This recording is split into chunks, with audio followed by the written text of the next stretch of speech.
On today's high-end gaming, we talk about Half-Life, the Half-Life series. Game that probably everybody who's listening, all three of you, have played or pretended you have played or wanted to play. I'm your host, Matt.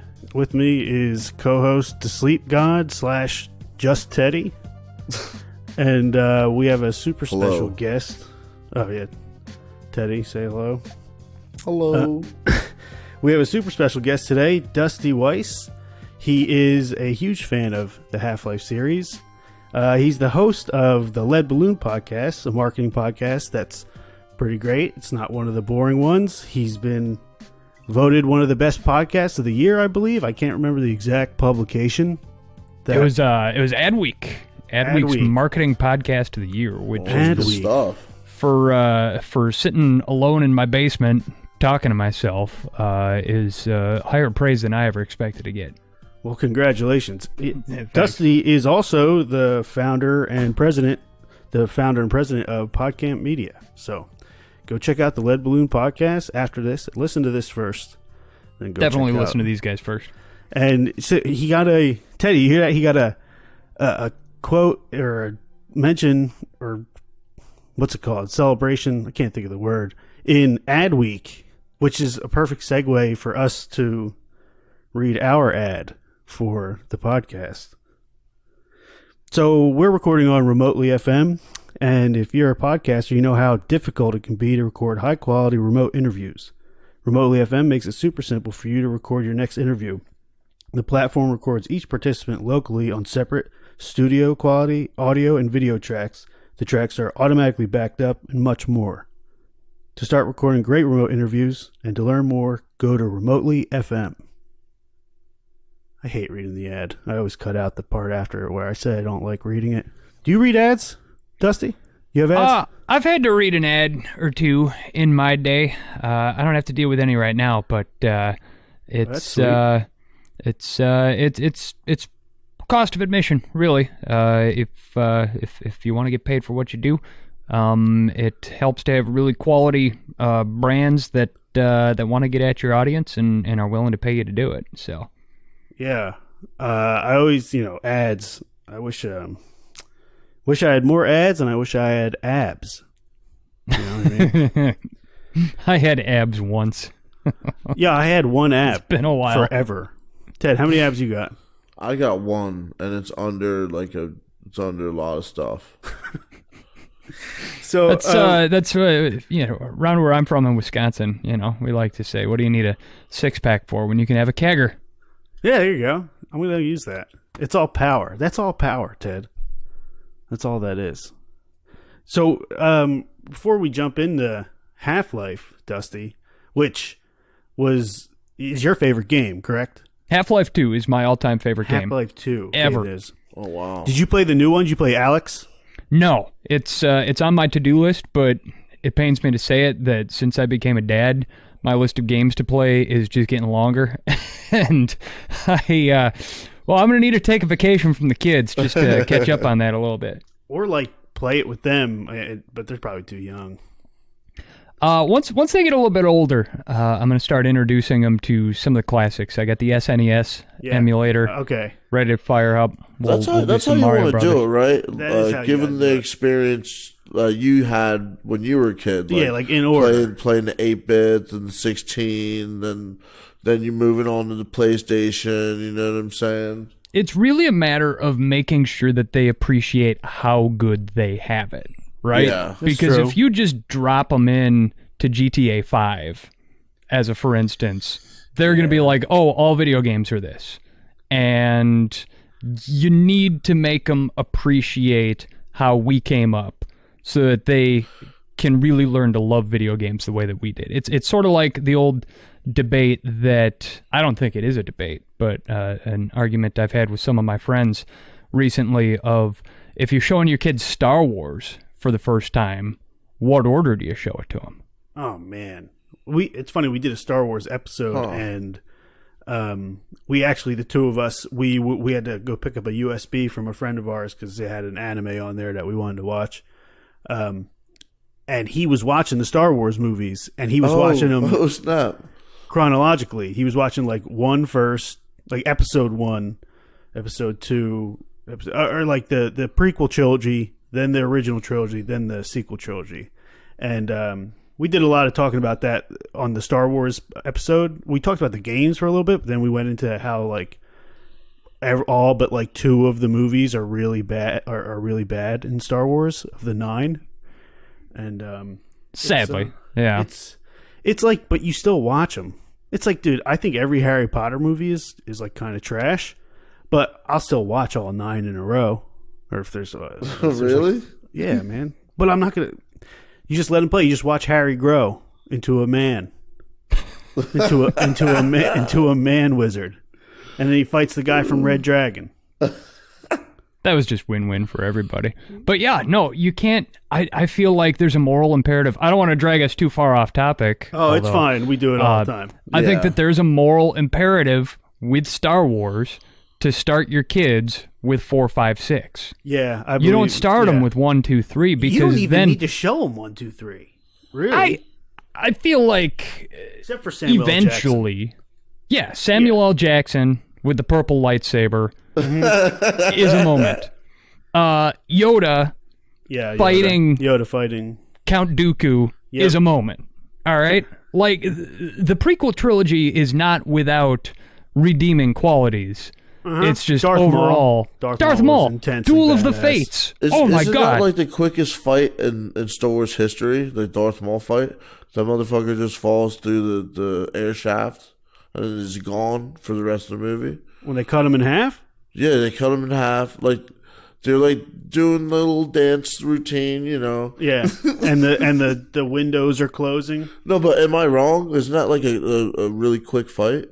I think it's certainly the shortest that any villain stuck around to. Because I feel like I watched that movie because I really like Darth Maul, and I was disappointed when I watched it last time. Even Count Dooku got 2 movies.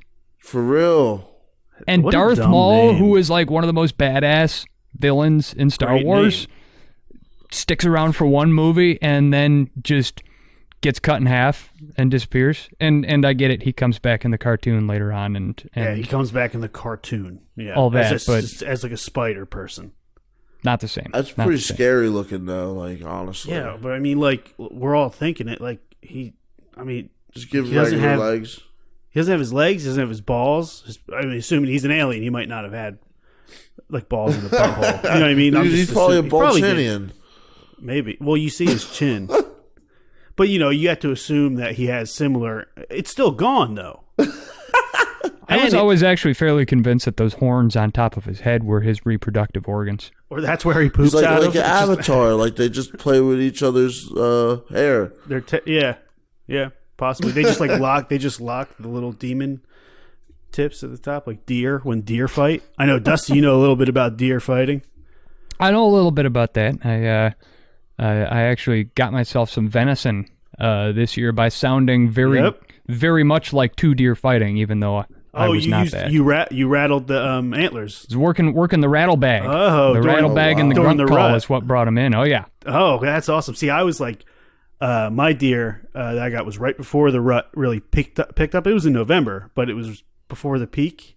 Ted, this is Dusty and I bonded. We met at a conference, and we bonded over our love of hunting when we did like a follow-up call. Oh, that's awesome. So Ted knows how often I'm out hunting. I was actually out. Today was opening day of 6 Day Shotgun in New Jersey.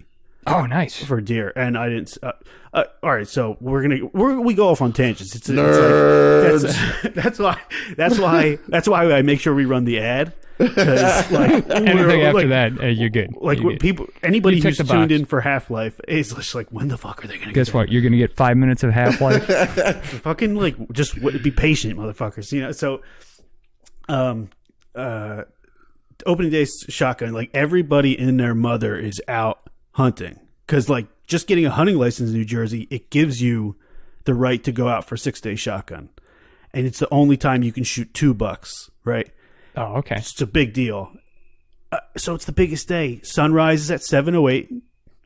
So mass slaughter of animals. No, it day? wasn't that bad. But I'm sitting in my stand. It's 7:50, and this fucking guy comes walking through the woods blows up my entire spot, and then gets in his truck and leaves. Never even saw me.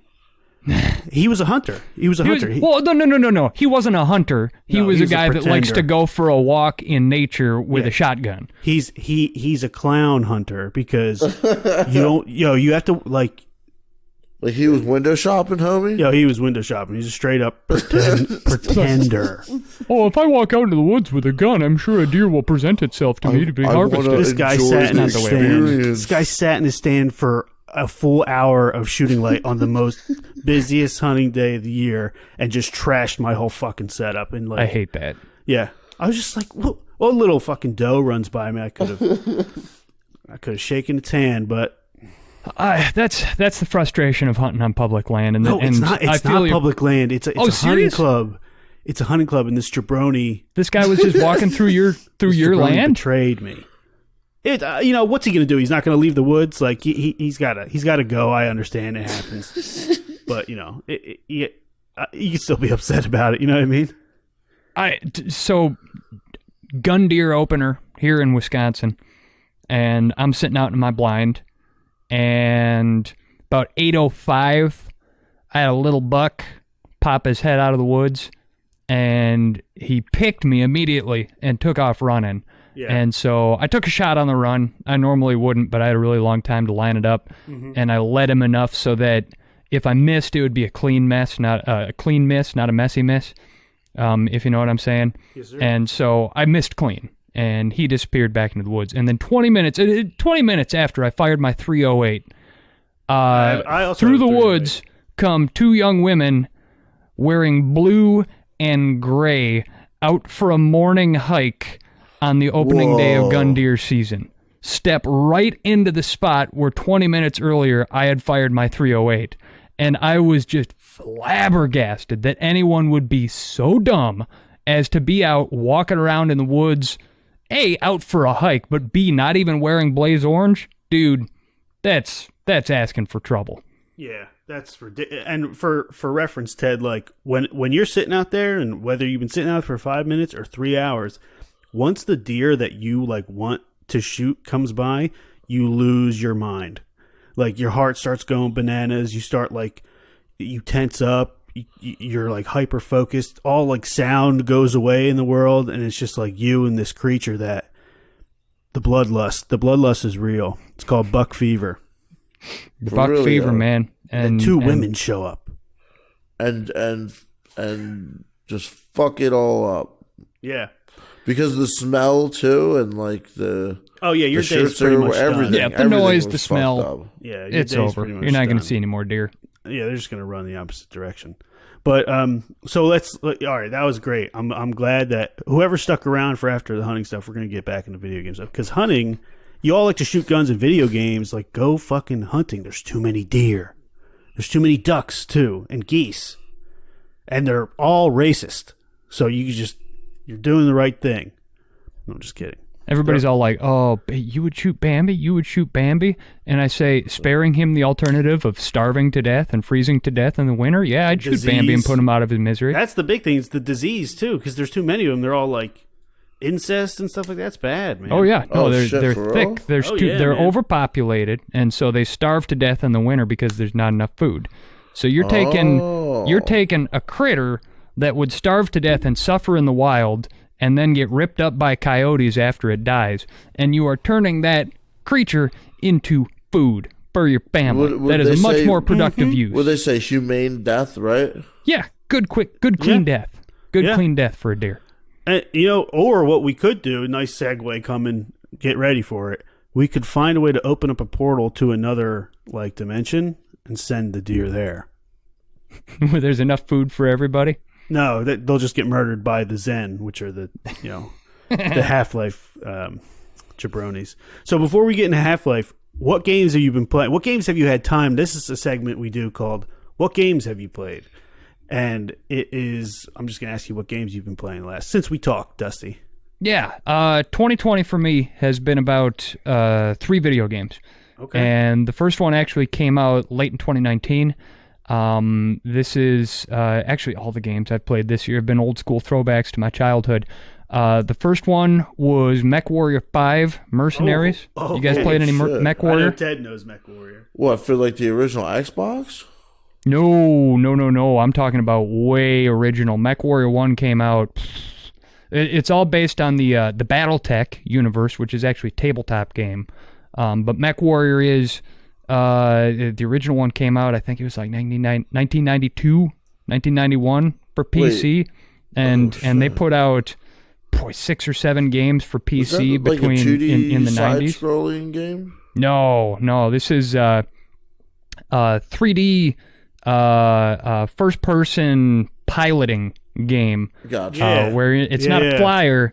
You're in a giant robot mounted up with guns and missiles and lasers, and you're stomping around on 2 legs fighting other giant robots and tanks and airplanes and all that kind of stuff. And so they just rebooted the franchise after 20 years asleep. Oh, wow. And put out this game that has co-op mode for the first time in the series. So That's really That's always cool. nice. You got people to play with? yeah, my old buddies from high school. We're having a little bit of euphoric recall. Same guys that I played the original Mech Warrior games with. There you and now we're all That's pretty cool, man. squatted up on Discord playing Mech Warrior 5 together and having a ball, man. So that's been a lot of fun. I finally made time to play through GTA 5, which should tell you I'm about 5 years behind. You're about 9 years behind. Hey, it's a new game on PlayStation 4, so, you know what I mean, there's going to be new people playing it. Well, I'll get to that New in game about on 5 or 6 PS5. years. So, It's new on PS5, Ted, right? Yeah. and then Star Wars Squadrons is the other one that I've made time for this year, and that's with that same group of buddies from high school because we all played X-Wing Alliance together back in the day, and so now that there's a new Star Wars flight simulator out, we got to do it. We just got to do it. I think Dusty, when I think it's going to be in 3 weeks. We're on episode 11. Episode 14 is our Star Wars episode. Nice. You're gonna dig that. That one got pretty good. I was actually super happy with that one. 5-star material. Yeah, Ted. What games you been playing?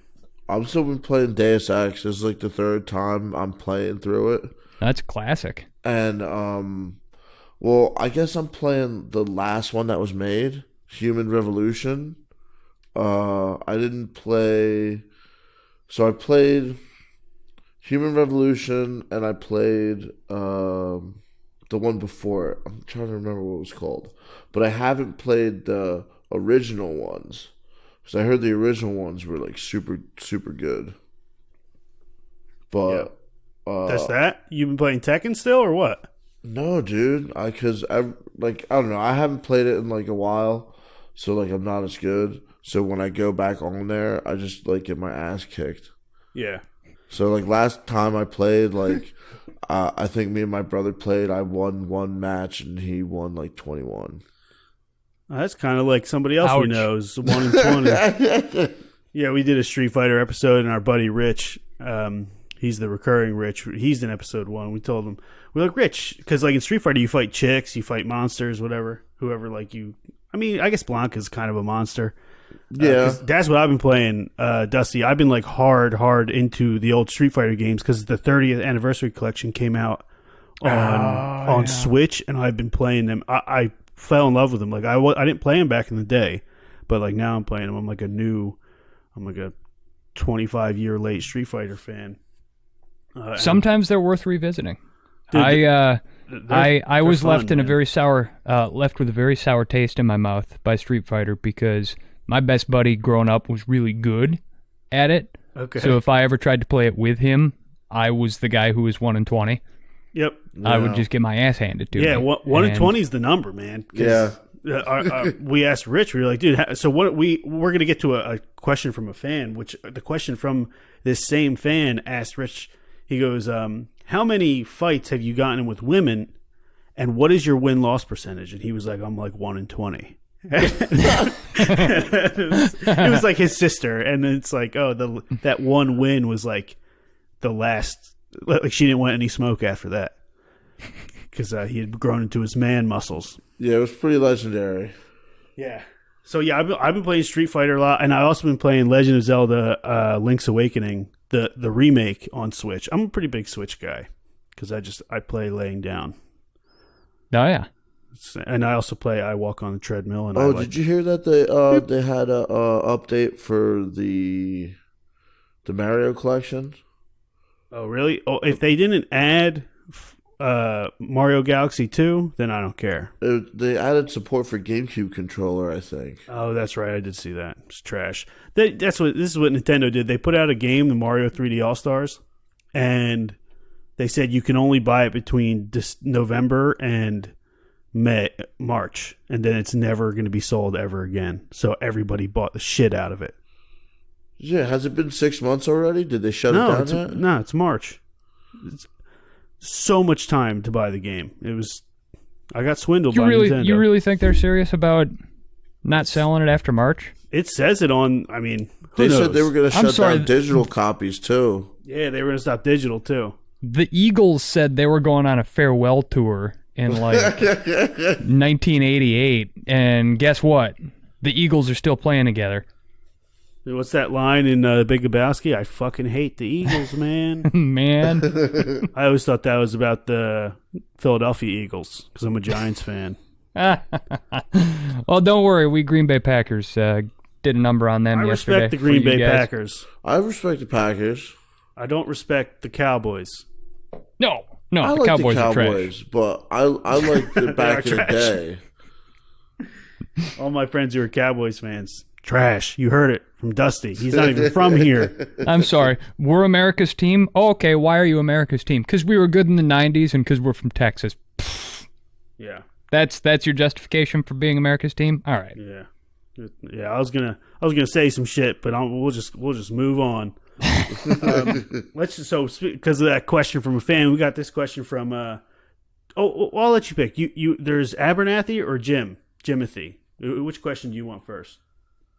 Well, Abernathy's a great name. Okay, so Abernathy, she's from Florida or Kansas. She lies. She tells us different. Yeah, every time. So she said Abernathy Broomhildequist, her last name, has a question for Dusty. Who would win in a fight? This is a Half-Life question. Who would win in a fight? Gordon Freeman or Morgan Freeman?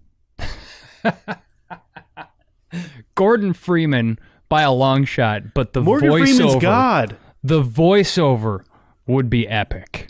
Yeah, it would be. He's like, I'm not going to do the voice. Right. I think I'll get canceled some way. Gordon Freeman don't talk, does he? No, he doesn't talk. So it's like the ultimate voice versus the no voice. For all we know, Gordon Freeman's voice is Morgan Freeman. Or it's like Mike Tyson, you know? It's like I think Gordon Freeman shaved his beard and I think he's the same dude from GTA 3. I think it's the same dude. Which dude? Oh, yeah, I know what you're talking about. Dude, it's funny. Gordon Freeman, he's voted one of the greatest video game characters of all time. And he never says a word. Yeah, and you never really see his face, in game. Yeah, I don't think there was any working mirrors in that game. Yeah, I don't think so either. No, you only ever see him on the box. Yeah. Or in the fan art, which frankly became some of my favorite stuff. But no, the whole thing that they did with Gordon Freeman and never saying a word was, and I think it was a great move on their part, sort of re-examining the notion of narrative structure in video games. Mm-hmm. And I should have warned you guys, I get really meta in my analysis of video games, right? After those first 20 minutes, what we were talking about, we got to give poor them bastards some. tuned in from, Yeah. right? No, but those voiceovers for the scientists, that dude had a funny voice. Yeah. But the reason that they didn't give Gordon Freeman a voice or any dialogue in the movies in the video games is because they wanted you to superimpose yourself in the story. They wanted you to feel like you were Gordon Freeman.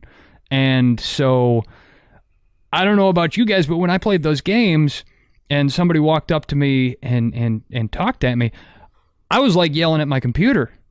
I'm like, hell yes, that's what we're going to do. You're going to give me a dune buggy? Hell yes, let's do it. Let's take that dune buggy and we're going to go all the way to Nova Prospect with that thing. I would just murder them. So they would stop talking. I would just shoot them. I thought it was hilarious. Did you play both of them on the PC? So I played. This is You guys are gonna be like, why are we bothering with this guy? I never played the original Half-Life. Oh man, why are we I bothering with picked this it guy? up I'm just kidding. at Half-Life 2 and jumped right in and just fell in love with it. And that's okay though, because not to cut you off, but like Half-Life 1 is, hey, we fuck something up, a portal opens, Gordon shuts it, and then I mean, have you seen the ending to Half-Life? yeah, I've read about it. I've studied up on it. After I Okay. played through Half-Life 2, I wanted to know more. Actually, I started playing Half-Life 2, got through the intro, shut it off, called up my buddy who gave it to me, and I said, what did I miss here? Yeah, Because they really do just drop you right into it, and the Yeah. G-Man comes out and starts Yep. talking to you. I'm like, hang on, I need to go back and play Half-Life 1. And my buddy's like, no, you don't. You're supposed to feel a little bit lost in this story. Like, Yeah. they just dropped you into a completely different time from where you were, and pretty much everything that happened in the last game is irrelevant. And I'm like, oh, okay. So I'm going to enjoy this anyway? And he's like, yeah. And I did. I started playing that game. It was sophomore year of college, and it was a week before finals. And I downloaded it because I needed to like blow off some steam. Uh-huh. And then I just didn't study for any of my finals that year. Did you but- fail? C's get degrees, man. Damn, I never heard that before, but I Snuck know through that. I know it's true. See, But- you're all about Half-Life. I got sucked down the Half-Life 2 rabbit hole and didn't come up until New Year's. I did when that beat the same game. shit with Fallout New Vegas. I Yeah, did the exact same thing. yeah, that one will get you too. Literally finals. I think it's just what like students, like gamer men, women, gamer humans who have finals coming up or a stressful time in their life, and they're just like, oh, I got all this work to do, but I really want to buy this game. I told myself I was going to buy it after finals, but then you buy it like the week before, and you fuck off all your finals. I can't. When you told me that story like a month ago when we talked, I was like, dude, I think everybody does that, and we're all just like not telling each other. You know, It's like human nature. yeah, it's like there's like human nature, like things that people do in the bathroom. Like we all do the same shit, but we don't talk about it. But it's like people react to stimuli in similar ways, and stress. Video games, dude. Video games clear my brain out wonderfully when I got a lot of work or when I've had a long day or something like that. Video games are, except Street Fighter, I get super fucking angry. And I take It's it the out on my emotional wife. reset. Playing a video game is a meditative state in a lot of ways because Yeah. you stop focusing on the little distractions that you've got in your head. You stop worrying about paying your bills. Sometimes you accidentally stop worrying about studying for finals or going to work. Whoops. But ultimately, it allows you to take your consciousness and invest it in something other than the day-to-day grind. It is, I would argue, a meditative state. Yeah. And I mean, like I was saying, like with Street Fighter, when Street Fighter is going good for me, I'm just like so zoned in. Like when I play Halo, go back and play some of the old games.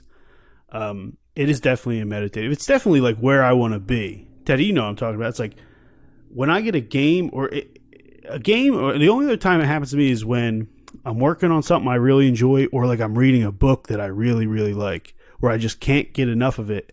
And that time of my life is just happy times, like good times, like the world isn't trash, you know? See, you'll get good at Street Fighter once you learn how to harness that saltiness. You gotta take that defeat and that saltiness, and you gotta harness that energy. Dude, like, because I play Tekken, and I get my ass beaten that all the time. But like, I don't like rage quit or nothing like that. You know, like I learned how to like keep my cool. Like it's helped me like with my patience. Like super helped me with my patience. Yeah, I think that reminds me of like the immersion of certain games. And you were talking about how like Gordon Freeman doesn't speak, but they also have no cutscenes in that game either. So Nothing it's like to break you out of that yeah, moment. there's nothing to break you out of that. Everything's just one long I played it and then I watched like a run. I'll tell you, the only thing that break you out of that is the loading screens. Because Yep. I played that, but I ended up playing the first Half-Life on the Dreamcast, and I don't know if you guys know about that, but Do not. it was never released on the Dreamcast. They made it, but the system ended up dying before they could like publish it. But somebody put it online or whatever, and I downloaded it and I played it. And that's the worst part about that is the loading in between the levels. But like that shit was hard as fuck. Like it probably took me like 5 years to beat that game. Just from like going like back and forth every now and then and be like, you know what, let me inch my way over here, and then like I'd jump over something and then I'd be like, all right, save it, done. Like maybe next week I'll play this shit or whatever. Well, I played it and I never beat Half-Life 2, but I beat Half-Life 1. I was watching, but I watched my brother beat Half-Life 2, so I wasn't as motivated to like I watched him play the whole like 75% of the game till the end. Right. And I played like the beginning and I beat the first one, but by the time like we were getting ready for this podcast, I was like, fuck, I don't really remember this shit. So I watched the video, like a run through. One guy, he beat Half-Life, the first Half-Life, in like 25 minutes. That's insane. I was telling you about that, totally Dusty, insane. a while back. Speed runs. Yeah, speed runs. And then somebody beat Half-Life 2 in 4.5 hours. It's like no.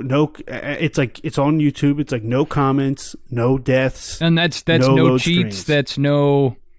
I mean, he could have because I've edited seen the guys with like speed runs fly-through mode. Like you're allowed to exploit the game. If the game had like exploits in it, you're allowed to use all that shit. Mm-hmm. This So, wasn't like, a speed run. This could was strictly possibly for be people cheating. like me.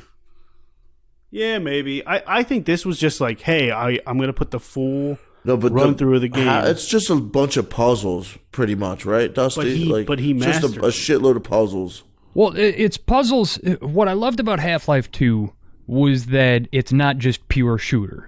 It's not just a shooting gallery.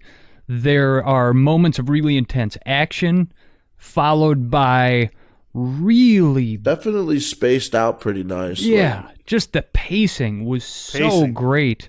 You know, I think back to that level where you've got the airboat. And that shit was pretty dope. Yeah, right when you get out of the city. Mm-hmm. And you're just cruising down these long canals, and there's no action, and after like just feeling like you've been fighting and clawing for the first 2 or 3 levels of the game, to finally like get out of the city and just have some space, I thought was really, really gratifying and contemplative, and you know the. One of my favorite things about Half-Life 2, and I have a lot of things that I love about it, but one of the things that I love about this game was the sound design. And I say this as someone who has worked professionally with sound for most of my life. I started working in radio when I was 17 years old. And from working in radio, I went on to do a little bit of time in public relations and marketing, but then get into the podcast game, which is how I make my living now. And so audio and sound means everything to me. And Half-Life 2 was one of the first experiences that I remember having where I was just absolutely enamored with sound. Especially in the video game realm. Everything up to that point had been, you know, movies, you know, Star Wars, Jurassic Park. Oh, the sound design was incredible. But the sound design in Half-Life 2 is unrivaled, I think. Certainly in the world of video games at that time, and even today it stands up. Where... you know, the sound of that rickety old fan on the back of that airboat when it started out, and it would kick up like that. Like I can still hear these sounds. The wind whipping through those canals as you're just kind of cruising along. The sound of the grenades or the guns reloading. And then the absolute knockdown, drag-out sound moment of the entire game, the level of Ravenholm. And this haunted city of the damned populated by zombies that are just hiding around every corner moaning, and the wind whipping between the buildings, and this crazy dude with a shotgun running around on roofs and cackling.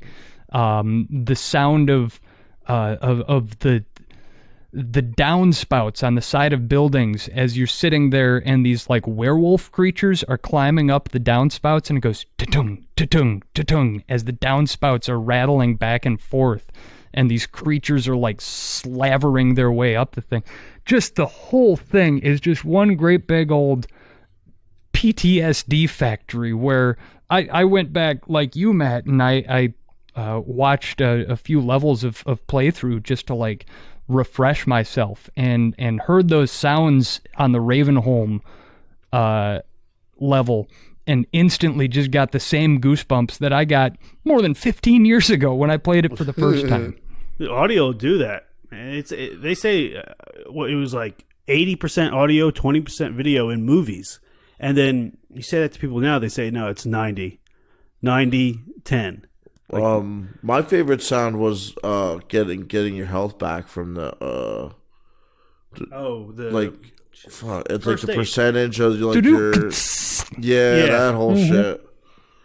Yeah, that like I think like a good video game is so many different masterpieces rolled up. It's like the actual story itself, and that's separate from the gameplay, and that is separate from the soundtrack, which is separate from the what you were saying, like the sound design, and then the actual like video, like animation.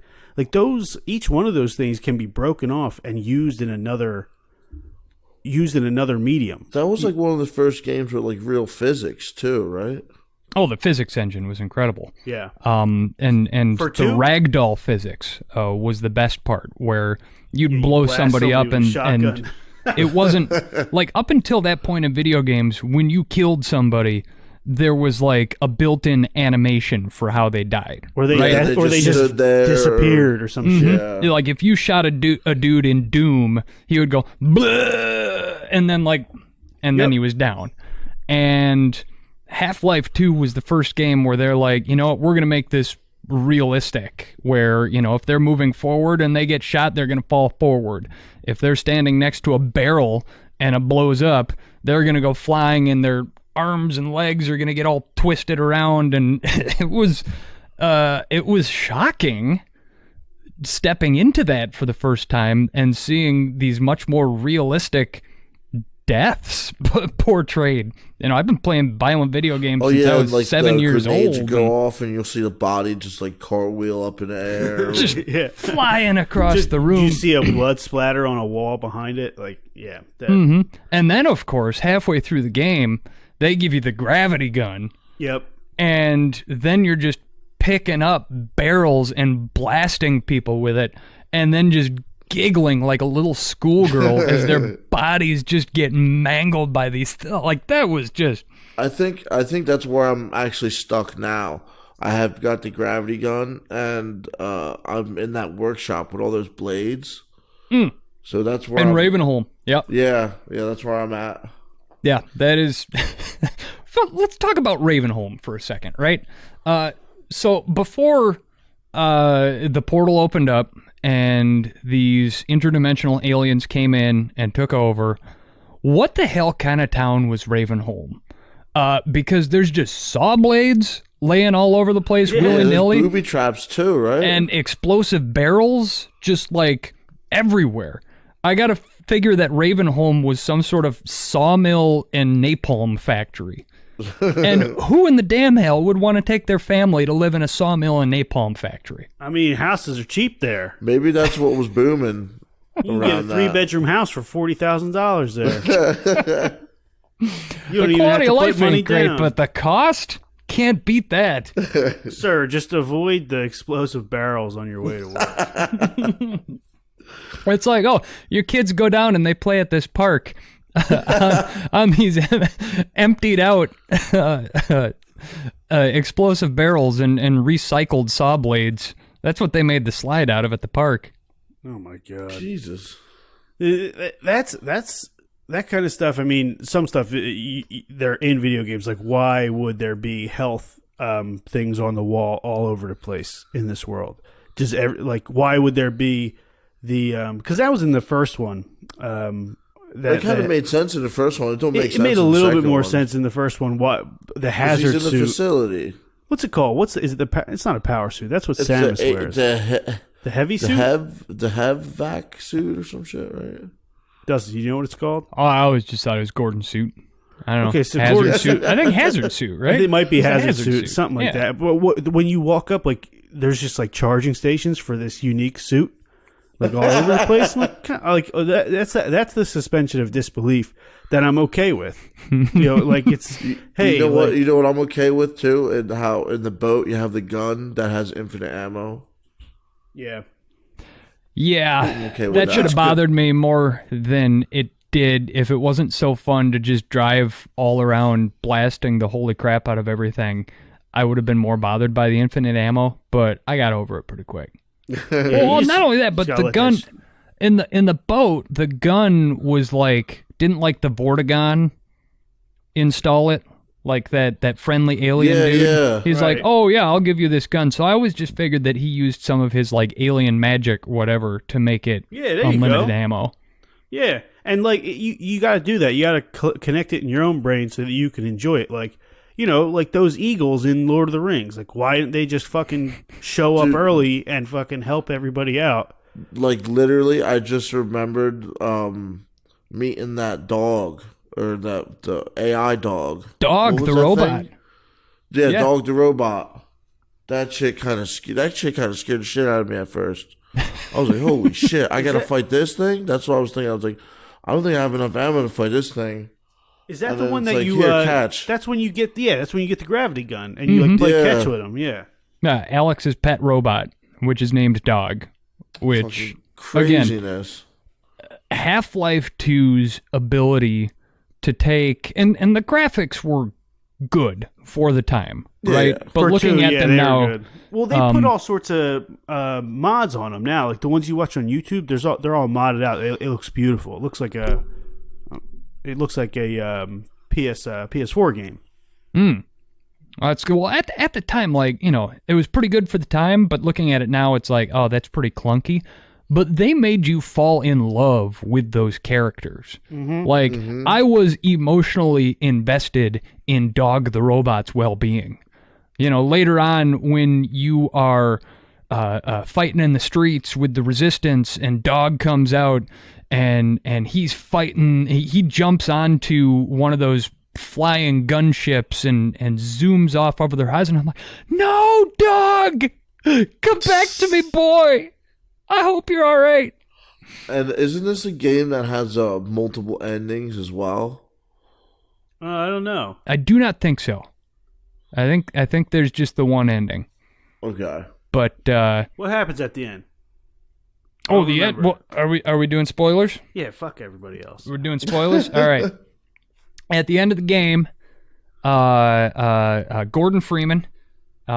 So speaking of people that you're emotionally invested in, Alex Vance, had a crush on Alex Vance. Every girlfriend that I had. I mean, her name is spelled pretty cool. Oh yeah, she had to measure up to Alex Vance. But Alex and Dr. Eli Vance, they get captured by the bad guy, Dr. Breen. Right? He takes them up into the Citadel, and so you, Dr. Gordon Freeman, have to sacrifice yourself and allow yourself to be caught. And so you're taken up to the top of the Citadel with them, and then you're turned free by I think it's Dr. Mossman was the other researcher who betrays you earlier in the game, and then double crosses the bad guys to set you loose. And so you chase Dr. Breen, who's that guy who's like on all the videos and you hear his voice all throughout the game. And you chase him up to the top of the Citadel, and you get a supercharged gravity gun that for the first time in the whole game can just grab people and chuck them. And so that becomes just a bloodbath where you're just running around fighting Combine troopers, grabbing them and blasting them off a cliff with the gravity gun. And you get to the top of the Citadel, and Dr. Breen is there, and he's trying to escape through a portal, and so this big generator is coming on, and you have to grab these, like, energy balls and blast his portal generator with it and tear it to pieces all around him. And the thing starts to collapse, and then Alex comes running out, and I remember this vividly, too. Alex comes running out, she's like, we did it! Oh, that thing, it looks kind of bad, and all of a sudden, the thing explodes, or it starts to, and then it slows down into slow motion, and this big ball of flame stops. And Alex is in the process of getting, like, blown backwards by it, and she stops in midair, and the G-Man, the guy that opens the game, steps back out, and he's like, oh, you've done really well. We have someone else who's interested in purchasing your services. And he puts you back into stasis, and steps away into a door, and the game ends. That's what we had to talk about. It's like the Halo thing. Yeah, but like the just G-Man back in chromostasis, dog. Yeah, but this is so much more sophisticated and mysterious than, like, they literally just put, like, Master Chief's like, all right, I'm going to go into cryo sleep, like, just wake me up later. And they're like, okay, see you later. This guy stops time, controls dimensions or some shit, like, is able to pop in and out of dimensions, control portals, and they never explain a single aspect of it, as far as I know. It's a G-Man, though. I mean, that's your Deus Ex Machina right there. Who is he? What are his intentions? Is he even a human? We don't know. Is he just like somebody in the form of a human? He seems to be all powerful, so couldn't he just do his own dirty work instead of torturing poor Gordon Freeman into doing his dirty work for him? What is this guy's deal? Why does he take promising young physicists and turn them into murder machines? I got a bit of a theory. Okay, shoot. So what I'm thinking, it's like a Mario Bros 3 situation where, like, Mario only saved Peach once, fought Bowser once. The rest is just like imitation, and Mario's just a fucking loser, right? Who can't get over the fact that Peach didn't love him back, even though he, like, did all this crazy stuff, killed a giant turtle dragon, and the third game, it's all stages, if you remember. It's all like set pieces and stuff like that, theater. So the comparison is that the first Half-Life game actually happened, like, because on Earth, you know, Gordon Freeman, he opens the portal, and then he splits dimensions, splits timelines, something like that, and attracts the attention of, like, these other beings, the G-Men, which is similar to the Rick and Morty episode. You watch Rick and Morty, Dusty? Love Rick and Morty. The time police. Oh yeah, it's like you fuck with time. The time police shows up like Time Cop, Jean-Claude Van Damme type shit. Not even close. It's like it's a guy who looks like a fucking testicle, and he has a gun that's like a worm. You're telling me you haven't seen played by what's his face from Tesla Key and Peele? Coil. Testicle. You said okay. Like balls. Like he's like a testicle person. It makes sense if you'd see him. You got to watch the show. You got to watch the show. I can't believe you haven't seen that show yet, Ted. No, I've seen it. Have you seen the episode I'm talking about? Yeah. Then why? He just wants to hear you say testicle person again. He just fucking explain shit that he already knows, and fucking make me horribly lose track of what I was saying. I used to do that in school. So, like, I feel like in Half-Life, they just straight up, like, they attracted the power, like, they opened up this power structure, and then they're just viewing how, they're like, wow, look at all these dumb humans. They just wipe that entire dimension out. But because Gordon Freeman did so well, they're like, we can, like, use this guy and, like, kind of throw him in other simulations and get better at, like, creating the perfect alien or something. My theory kind of falls apart in the last third, but that's what I think actually happened. So I don't think Half-Life 2 actually happens on Earth. I think that's just a simulation that Gordon Freeman is thrown into as part of. They come back and get Gordon Freeman, and he has to shoot Lincoln in the head, and then they freeze him again, I was like, he's got something. Gordon Freeman was on the grassy knoll. Yeah. God damn. So Wow. That's basically what it is, though. It's like they're just putting him through different simulations in a way. So wait, Gordon Freeman is the original Winter Soldier? Yeah. or really, it's like what they do in Metal Gear, where they're just like everybody's clone. Everybody's a clone, and they're like trying to make the perfect soldier, and they're trying to redo events to put a soldier through those events so that he becomes experienced. That's the fucking entire plot line to Metal Gear Solid 2, Dusty. I don't know how well you know that series, but it's the most. It's like you get a bunch of glitter and you pour it on a fucking pile of trash, and you sell it for $60, and people say it's the best video game of all time. Stop. Got him again. Oh man, I haven't invested any time in Metal Gear, so don't. If you want to, he says don't. If you have 90 minutes, the 90 minutes that we talked about it on the podcast, episode 6, that's all I need. You'll save years. You'll save years of just getting. Dude, the fifth game is like 40 minutes long. But there's like 72 hours of side quests. Dude, speaking of, they got the actor to the movie. Oh yeah, it's trash. It's gonna be trash too. Well, it's the guy who plays Poe Dameron, Oscar Isaac. Trash. Who is playing Snake in Metal Gear Solid movie. I mean, it's like when they took Mila Jovovich and put her in every Resident video Evil game movie ever.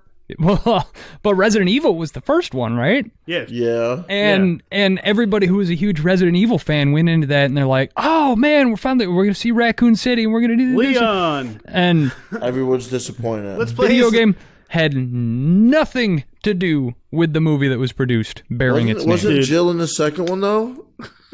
Yeah, they eventually started throwing him in there. I think Leon shows up. It's those movies.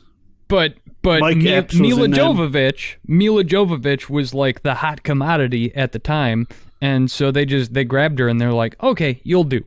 Poe Dameron actor, you're a hot commodity right now. You'll do. You can be Snake. Dude, he single-handedly made the Apocalypse X-Men movie trash, just all by himself. Hey, good for him. He got paid. Fucking, you know what? Yeah, he did get paid. I think he's sleeping fine. He probably did that shit on purpose too. Like, oh, you're gonna put me in this trash makeup? I'm not even gonna act. It's hard to. I can't be mad at the guy because when you're given a trash script, like, why would you try to act? Why would you invest your heart and soul? That's the story of Arnold's career, man. That's the Arnold Schwarzenegger lifestyle. This guy.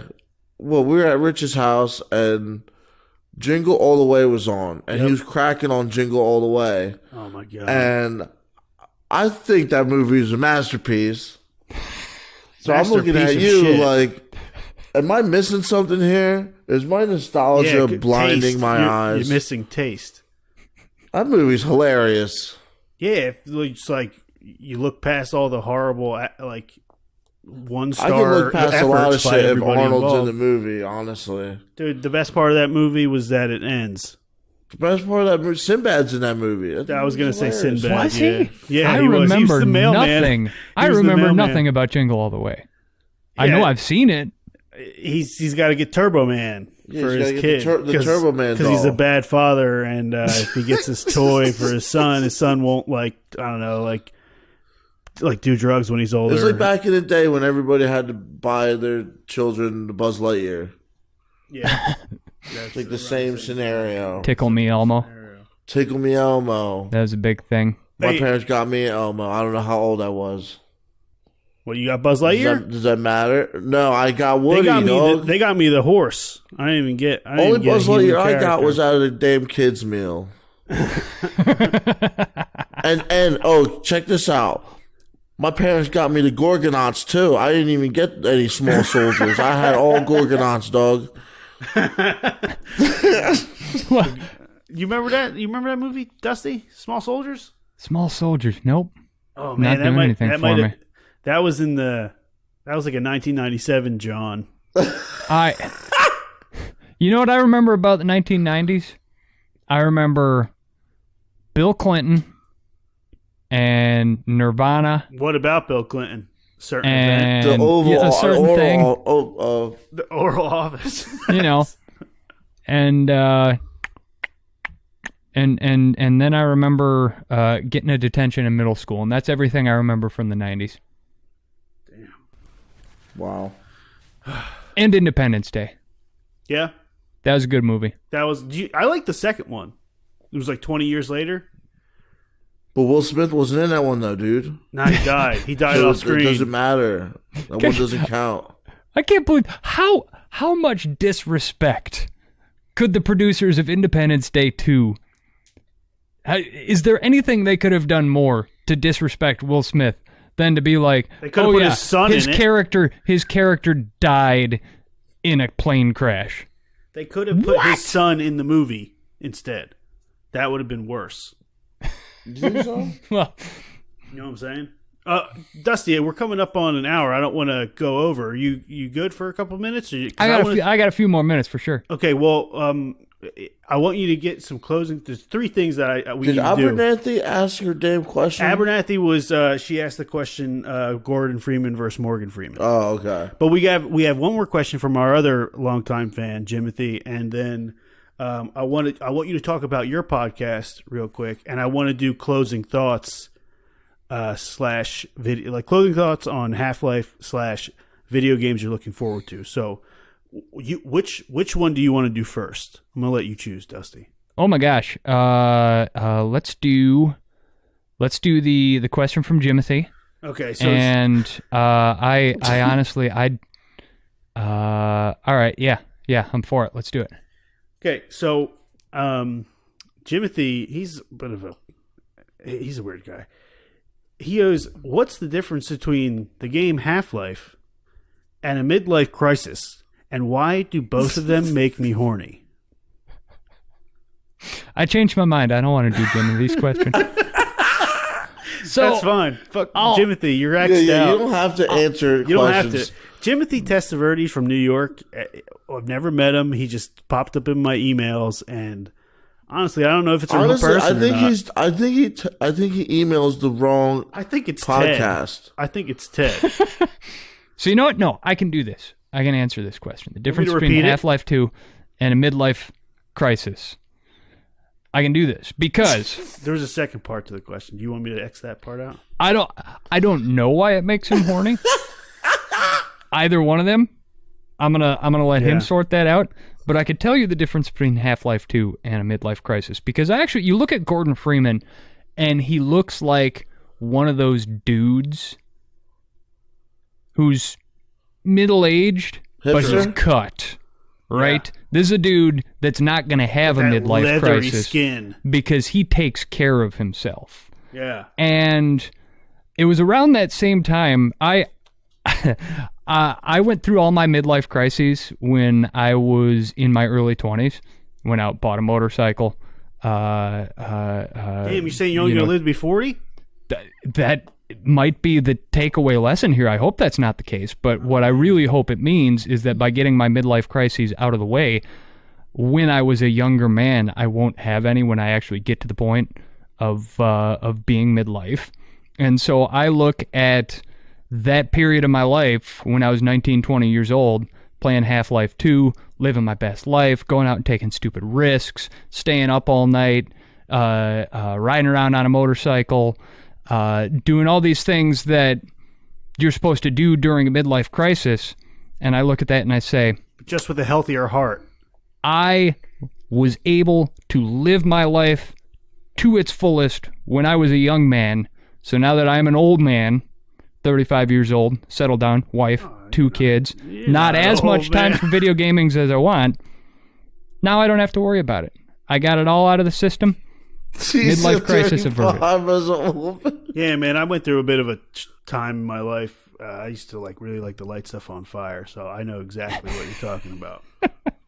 Mostly stuff in sewers, just like dropping gas. That's crazy. Yeah. So bet you're glad you got that out of the system. Jimothy, we're gonna let you figure out the second part of it, homie. Like Half-Life is a video game. It's also a term for radioactive materials, and yes, at a certain time, the half-life is the measurement by which half of the material will have decayed. Or something it doesn't like that. stop either. That was a Webster's definition right there. You crushed that. Yeah, we fuck around, but we're actually experts. No, but you know that the Half-Life doesn't stop. It just keeps they stopped it. They stopped at game 2 though. There's no game 3, so no. I'm lying. I was talking about the elements and shit and decay. Oh, it never decays all the way. It it's never a curve. decays all the way. Right. Always And it never reaches zero. Half of it that, just half of halves that, itself half and of halves that. itself. Yeah. Yeah, That's fucking crazy. yeah. Well, that's the kind of thing that keeps you up at night when you think that they used to do nuclear bomb testing That just makes above me think ground everything and is then a just program. blast that stuff into the air. Dude, you know what keeps me up at night? How big the fucking sun is. Ridiculous. I saw on Twitter they took and they overlaid like a 2-scale model of the United States over a high-resolution image of a portion of the sun, like a sunspot. And there's this like sunspot on the surface of the sun right now, and it's like 4 times as big as the United States of America. Whoa. A small blemish on the surface of the sun, and the United States would fit in it 4 times.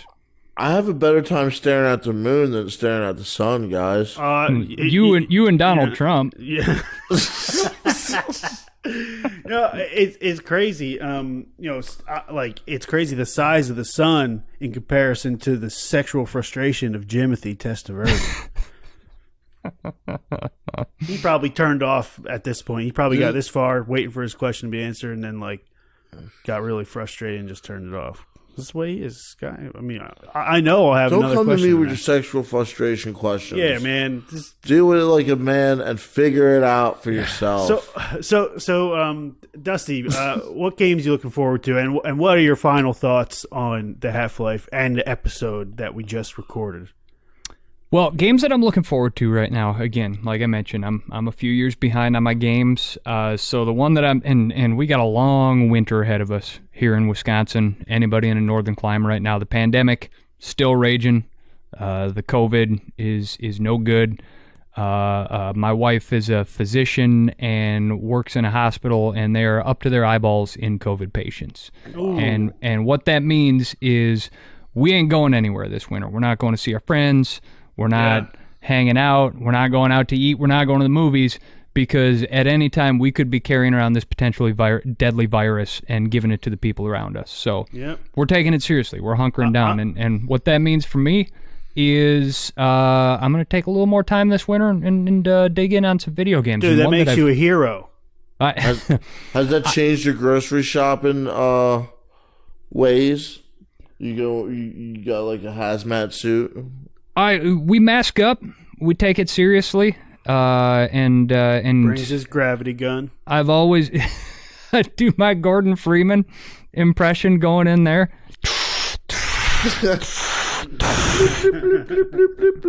I run around and I pick things up and it goes bloop bloop, and then I'm powered up and away to go. Capacity is low.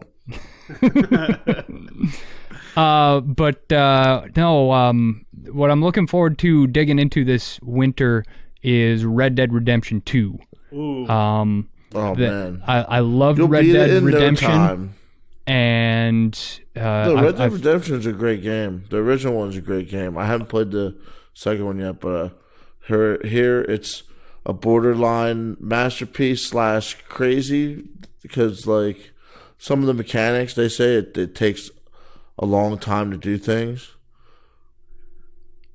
Like when you're like raiding through somebody's like cabinet or whatever, you're like, oh, here, pick up this can of soup. Oh, here, pick up this other can of soup. Oh, here, pick up this other can of soup. I have no idea what the fuck you're talking about, because I've never Close played the door. Like, you have to do everything. Oh, I got you. This is very drawn out. One of the first reviews that I read about Red Dead Redemption 2 was written by this dude. I think it was PC Gamer. And he's like, I started playing Red Dead Redemption 2, and 48 hours into my gameplay, I hadn't completed any of the quests or any of the missions. I had just wandered around in the countryside hunting deer and skinning them and hanging their pelts up to dry and cutting the meat and eating the meat. And I did this in nature because I live every day in the middle of a city and I never see nature anymore. And this is the closest I will ever get to being a frontiersman, going out and killing what I eat and living life to my fullest. And what the hell? And he finished this review and he said, I don't know how the gameplay is. I know that this game has prompted in me a period of soul searching that I have not done in my entire adult life, and I am now rethinking the decisions that led me to living here in the city. What the hell? I'm like, oh my God, dude. But there is an Holy entire shit. generation of people who have grown up and have not known the great wide open spaces and the majesty of the mountains Time in true. green in the spaces. West. Yeah, And- you gotta spend time in green places. That's where I go to unwind and unplug and become myself again. And I feel sorry for anybody that doesn't have access to that on a regular basis. And Like and, over and here in New Jersey, it's a lot of woodsy. Yeah, there's woods. It's Yeah, small so woods. you could escape into some woods, Yeah. if you get bored. Yeah, It's actually pretty nice to be able sometimes to I'll have do that. a little bit of both. I'll bring my Nintendo Switch out into the deer stand and get there like 20 minutes early, and I'll just be playing in the deer stand in the darkness in the middle of the woods. That's pretty good. No, it's everybody needs an escape, but man, I lived in Miami, Florida for a year and a half, and in a city like that, in bigger cities, there's no escape to nature, man. Miami is just one Los big Angeles, urban right? grid. Dude, Only Los taken? Angeles was like that. Yeah, LA's the same way, and I couldn't do it. I couldn't do that. Yeah, man. Well, hey, I think you got any other closing thoughts? Closing thoughts? I think I said clothing. Clothing thoughts? Yeah, any shout outs? Oh, I want you to talk about the lead balloon. Oh, I'm so sorry. Oh yeah, lead balloon. It's a podcast that I do. I do it to promote my agency, Podcamp Media. We produce podcasts on behalf of brands that want to use podcasts as a way to engage with potential customers or promote themselves as thought leaders in their field. We help them produce professional grade NPR level podcasts for anybody who wants to listen to that. And as a part of that, every car salesman, if you're a car salesman for Ford, you drive a Ford, right? And so Lead Balloon is the podcast that I produce to show off what we can do at Podcamp Media. And so it is an in-depth storytelling, immersive podcast where we talk to public relations and marketing professionals about the worst day of their career, or about a decision that they made that absolutely screwed things up, or about a time that everything went wrong. And we parse the lessons that they learned from these absolute bottom of the barrel moments. And I say this as someone who's screwed up more often in his career than most people, because making mistakes makes you stronger at the end of the day. And so if you can learn from somebody else's mistakes, and if it's done, if that story is told in a way that is fun and interesting and immersive, I feel like there's a lot that people in public relations and marketing can learn from that. So that's what we do on Lead Balloon. And That's beautiful. And I'm pretty hyped now, actually. Super hype. we have a lot of fun. And again, episode 2 of that podcast, I go on to tell the story of the dumbest thing that I've ever done in my career, about how when I went to work at Milwaukee City Hall as their public relations representative, my first week on the job, I insulted in about the most dreadful way possible one of my new bosses, a member of the Milwaukee City Council, to his face. And in episode 2 of Lead Balloon, I sit down with him 7 years later and rehash the incident, and we laugh about it and drink a beer, because that's what you do with people in Wisconsin that's a when good you draw. insult them. That's a good draw. That's like a little commercial for the episode, man. Gotta go listen to it now. Yeah, for real. Lead Balloon. This is Dusty Weiss. He's from Wisconsin. He spent a year and a half in Florida and didn't like it. He kills deer. He's the president and founder of Podcamp Media. Thank you, Dusty. I'm so happy that you came on. This is a great pleasure. I don't know how you feel, Ted. I learned a lot. I did learn a lot. I especially liked the moment where you were telling us the I can't even think of the words, but the depth by which you enjoyed and absorbed the audio design of the game. I think that was one of the better parts of our show as a whole. Well, thanks. It's been a pleasure, gents, and certainly the audio of Half-Life 2 and its family. I also play Portal. Portal sticks with me too. That's a fun one. But again, those are sounds and moments that trigger strong emotional reactions even all these years later. And I am looking forward to, hopefully this winter, I'm going to sit down and play Half-Life 2 again, because just talking about it with you guys and feeling the passion that you guys feel for it too, it's got me all fired up again. Yeah, we try and pull at those nostalgia nut hairs, get you back in the game. Well, all right. Thanks again, Dusty. This was great, man. Hopefully we can do it again in the future sometime. And we got to do a quick shout out to Dan Redgefall from Remotely FM, our homie, and super special musical shout out to BNAP. You're probably hearing his music right now. He does the intro and the outro. He's our homie. Our podcast is so much better because his music is actually on there. Podcamp Media, Lead Balloon, Dusty Weiss, Half-Life episode. I think that was pretty good. I think we could say goodbye now. Goodbye. Peace. Matt and Teddy, my gentlemen, thank you for having me. It's been a pleasure. Pleasure is ours as well. Peace out.